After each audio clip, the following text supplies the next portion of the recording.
wanna be cool like you. Wobbling around in your high heel shoes, I'm clumsy. Made friends with the floor. Hi, Tiffany. Welcome back to my bird sanctuary. How are you? Have you been? I've missed you. It's been so long. Where have you been? How are you doing, Tiffany? Are you doing okay? I hope so. You look amazing, by the way. God, I hate how good you look. Like, I know that I'm not supposed to say that, but it's true. Like, every single time I see you, you're just like constantly one-upping me. And it's like, okay, I get it, like you're beautiful, but like you do have to like shove it in our faces all the time. Like today we have a TBR video, my Augusta TBR. Let's not even talk about it too much. Let's just like get into it, because there's a lot of books I want to talk to you about that I have dreams and aspirations and goals of reading in Augusta. So let's get started. Let's be real. What kind of TBR video would it be if I didn't talk about my Patreon pick for the month? For August, we will be reading The Eyes Are the Best Part by Monica Kim. We will have also Riley Marie on my Patreon. I know what you're thinking also, Tiffany. You're like, Jordan, that's crazy. Like, Riley Marie is like a stunner. She's like a 10 out of 10. I think, yeah, Tiffany, you're correct in that. Second of all, though, everyone and their mom and their dog and their grandpa and their grandma and their great-great-great-grandma who's been dead for 60 years has been raving about this. Anytime I ever bring it up, people are like, I loved it. It was like the best book of the year. I won't even bring it up and people will be like, that was the best book of the fucking year. I won't even say anything, Tiffany, and people will bring it up to me. So in my mind, that means that I need to read this ASAP. And so we're going to be reading it for my Patreon. We're going to have Riley as our co-host. And I cannot wait. Okay. Now, in case you're like, Jordan, what is that beautiful, gorgeous book about? Let me tell you, you sweet summer child, you lemon picking bitch. What? It doesn't make any sense. In this, we are following Jiwon, and Jiwon's appa, her father, has died recently, and it's like really not going well. Her family is broken apart, okay? So she lives with like her mom and her grandma and her sister. And the thing is too, her sister has this boyfriend named George. George is a white man, okay? Jiwon and her family are Korean. George is the worst. George is condescending. George is one of those dudes who cares too much about his car. George like hits on other women in front of his girlfriend, Jiwon's sister. And so Jiwon, I don't think she likes George that much. What's also strange and yet also kind of exhilarating is Jiwon keeps having these dreams. She dreams about being in a room filled with eyeballs, and not just any eyeballs, blue, oceanic eyeballs, okay? Jiwon is dreaming about George's eyes because George, being a white man, I'm assuming also he's like maybe Aryan, he has these gorgeous, beautiful blue eyes, and Jiwon dreams about them constantly. I just imagine that Jiwon is gonna murder this man, and I love that for her. If you're interested in joining my which is not a cult, you can always do that. There's always a link in my description. If you're like, what in the world is Patreon? Let me tell you, you sweet, beautiful angel. Patreon is basically a place where you can support creatives like me. I'm a creative. Basically, you sign up for a certain tier and then get rewards and benefits from that tier. So it's just like a little extra way to support me. And then also get extra shit from me too. Like, I have been popping my pussies because I have multiple with the readathons, okay? I have been a readathon girly on my Patreon. We did a cat adoption readathon. We have coming up a readathon called Breakfast at Tiffany's, where it's a fucking menu, bro. Bro, I have been putting my whole bussy into readathons on Patreon. So I beg of you, just like check it out. You don't even have to sign up for anything, okay? I don't even care. I'm just saying you should look at it because I put a lot of work into it and it shows. But also with my Patreon, we have like exclusive content. We have reading sprints all the time. If you're interested, please check it out. It's always linked down below. And the lowest tier starts at $3. That's a fucking steal, Tiffany. That's a steal. Maybe you know this about me. Maybe you don't, Tiffany, but I am, gay. I'm so fucking gay. And like, I questioned myself a few times being like, am I really gay? And then I've like looked at women and been like, no, I'm a homosexual. Call me NSYNC because I am bi. Okay, I'm telling you right now. And I'm also reading this like fantasy thingy that's like kind of gay. But by kind of gay, it is just like fully gay. But I'm reading it and I'm like really in the mood to read more things like it. So to my TBR, I plan on reading and adding Dragonfall by L.R. Lom. I talked about this recently and I talked about how I bought it simply because it's gay and it had dragons. And I'm not here to take that back, Tiffany. I'm not here to say that I was wrong. I'm still reading this because it's gay and it has dragons. Now in this book, we are following Arcady. Arcady is a thief. Arcady is picking pockets. He is rummaging through the streets, through people's coats. But in a desperate moment, Arcady steals this artifact from the bones of the plague bringer. He steals this artifact from the plague bringer's bones, his bones, like, right? And even his bones, the plague bringer's bones, people hate. People go up to it, poo-poo, like they spit on his grave, basically, that kind of vibe. Everybody hates the plague bringer. So Arcady steals this artifact, knowing that the magic holds key to a new life among the nobles at court and a chance for revenge. We don't know what he wants revenge for, but he wants revenge. The spell connects Arcady to this like dragon called Everon. Everon is a dragon, but when he's pulled through the veil to Arcady's world, he's kind of disguised as like a human, but he's a dragon, or they're a dragon. I'm not sure what the pronoun situation is, but the thing about Everon though is that he doesn't have his full powers, but he knows a way to, and that is to form a soul bond with somebody, to really get like close to another person, to another being, and to love them unconditionally with your whole heart, and then kill them. Everon is like, I'm gonna do it. I'm gonna fucking do it to this thief kid, to this Arcady kid. Yet, the closer the two become, the greater the risk both their worlds will shatter.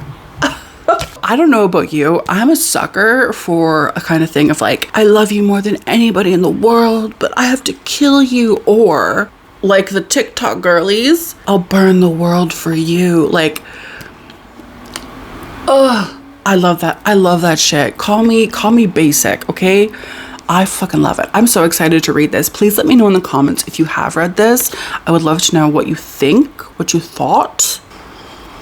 Thank you, gay Jesus. Anyway, okay. Talked about these books briefly in my book haul, but I wanted to mention them again because I do really want to read them. They're like at the top of the pile in terms of books I want to read. Body and Soul Food and Soul of a Killer. So this series, which is just 2 books, I think, I'm not sure if the author is going to do more. I kind of hope that they do. But this little series is like a cozy mystery situation about a set of twins, or just one set of twins, and them opening a bookstore / soul food restaurant, and then also them like solving mysteries and murder. Nothing seems more comforting to me than like soul food and books, and then also just like a little murder mystery. Like, that just sounds so fucking good, and I want to read it so bad. I honestly started reading the first book. I probably got like 10 pages in, and then I got distracted. You know me, I get distracted. But so far, I loved it. I was living, okay? I was living. I'm so excited to continue on with these books. They look so cute. Speaking also of like little mass market paperback type books, I also have Kill River,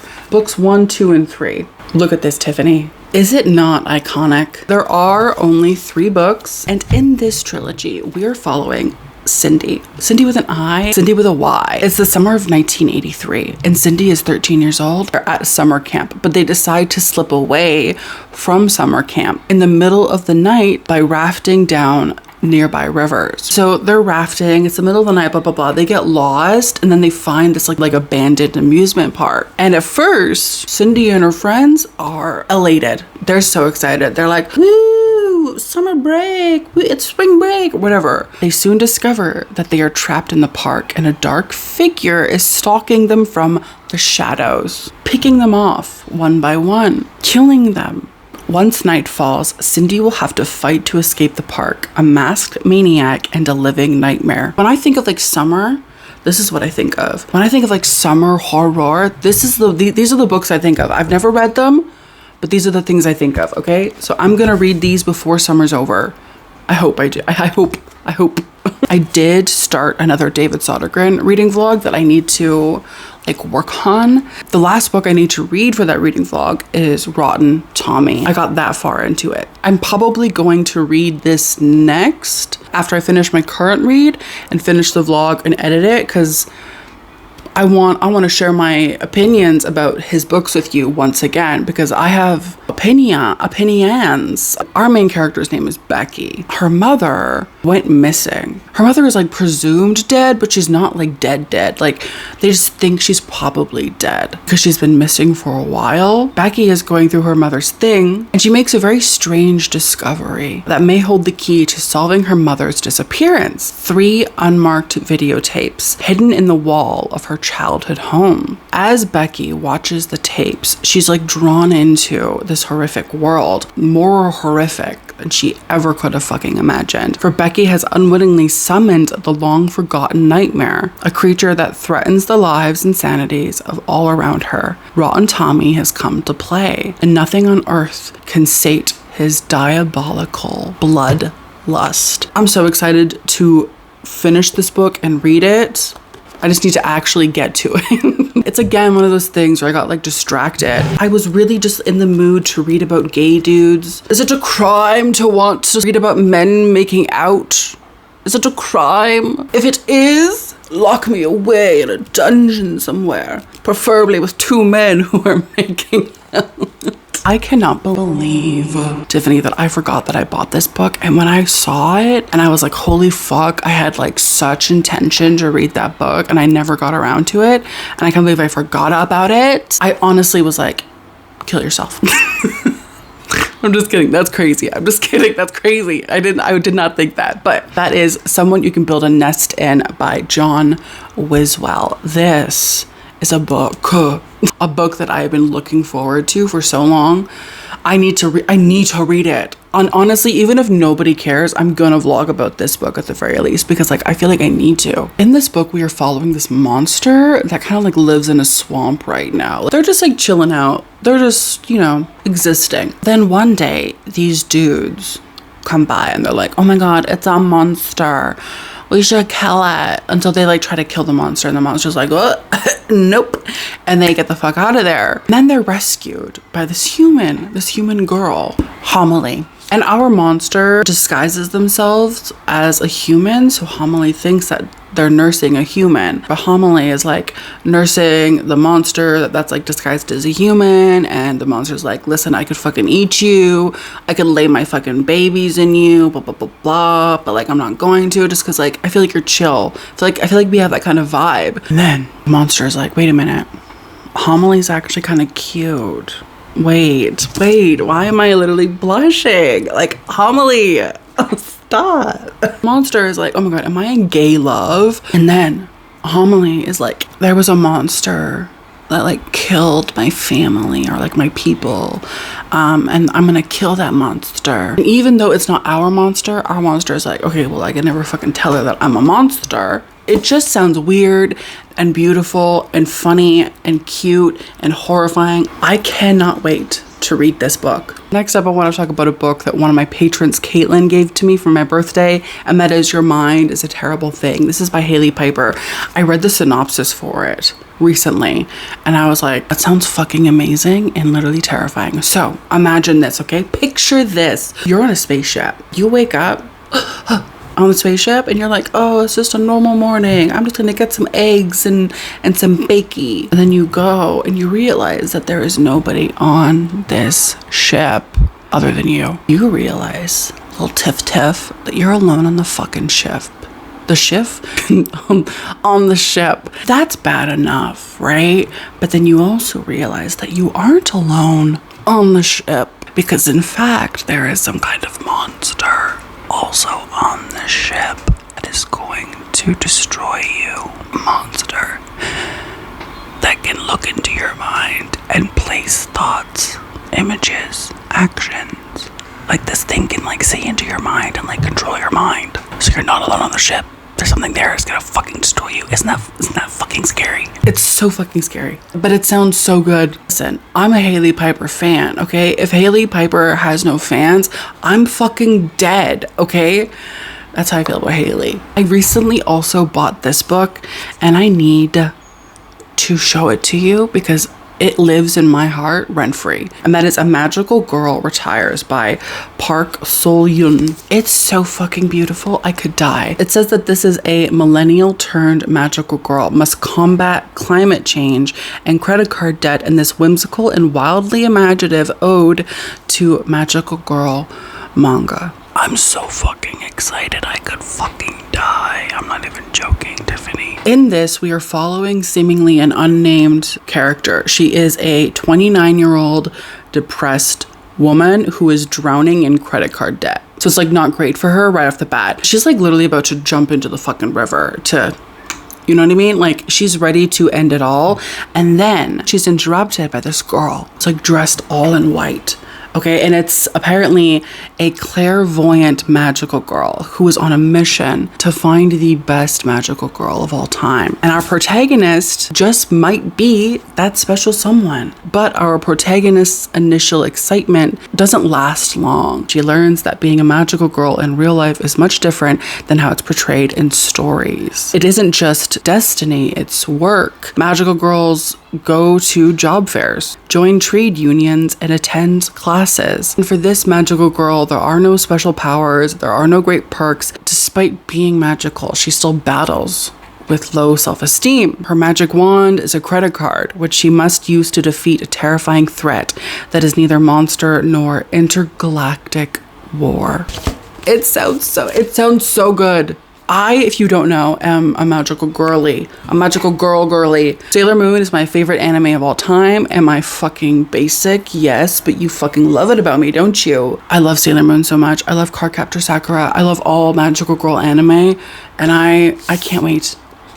I can't wait. Next up, let's talk about Midnight Rooms by Donye Coles. I am so excited for this book, also because the cover is absolutely fucking gorgeous. But basically, we are in 1840. We are following this girl named Orabella. Orabella is, I believe, half white, half black. Things aren't going well. She has like no prospects really. Like she doesn't imagine that she'll ever be married. And then this guy shows up. He's like, hello, I want to marry Orabella. Her family, specifically her uncle, who's like in super debt. He's like, oh my God, please come in and marry Orabella. We would love that. We would love that. And Orabella gets shipped away, gets taken away to this guy's castle because also this guy apparently is uber rich. Orabella's in her little carriage with her new husband. She's thinking to herself, I'm gonna live in a mansion. It's gonna be gilded and beautiful and luxurious, etc. And no, when she gets there, it's like a haunted fucking house. It's cobwebs and like broken fucking beams and shit. There is darkness deep within this house.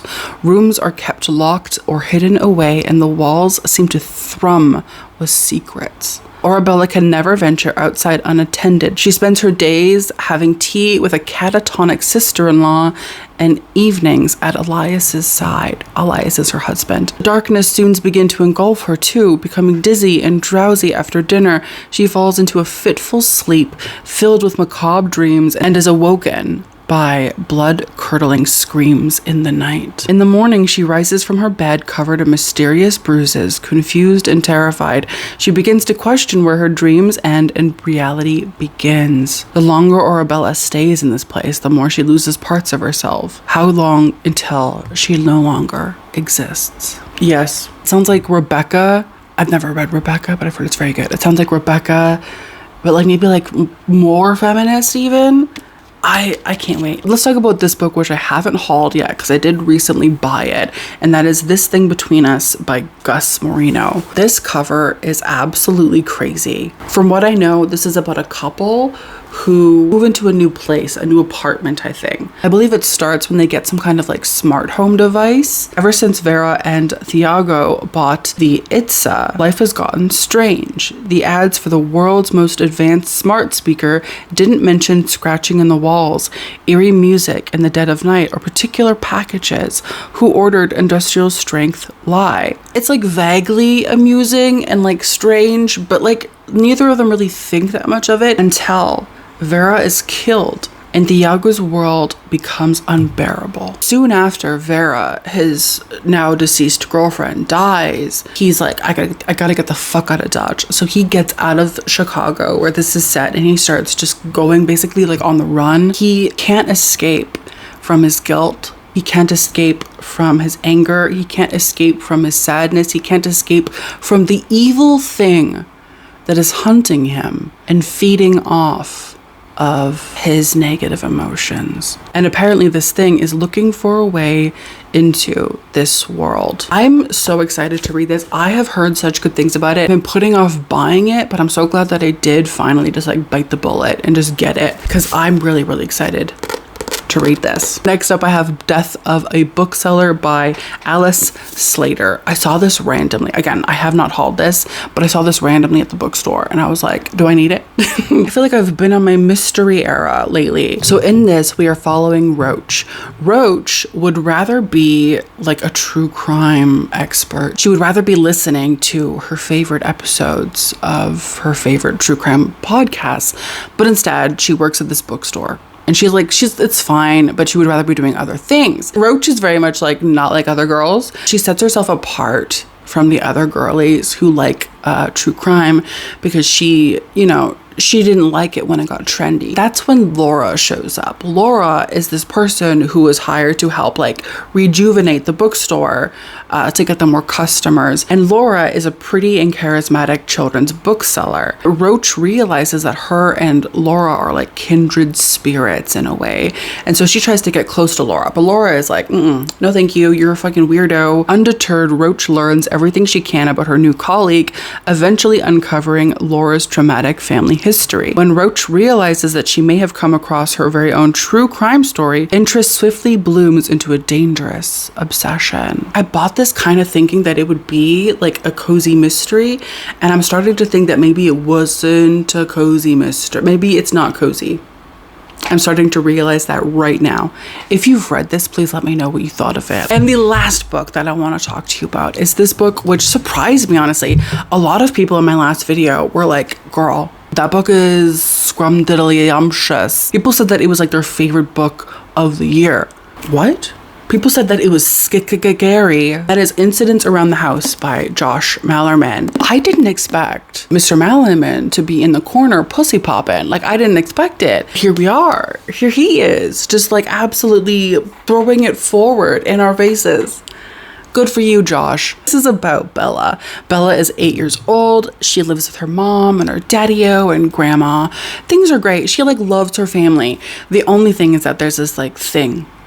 This thing called Other Mommy. Bella like knows about. She's aware, but also Bella's a bit wary of, because Other Mommy like keeps asking for weird shit. Other Mommy just keeps asking if she can go into her heart, which like sounds like weird.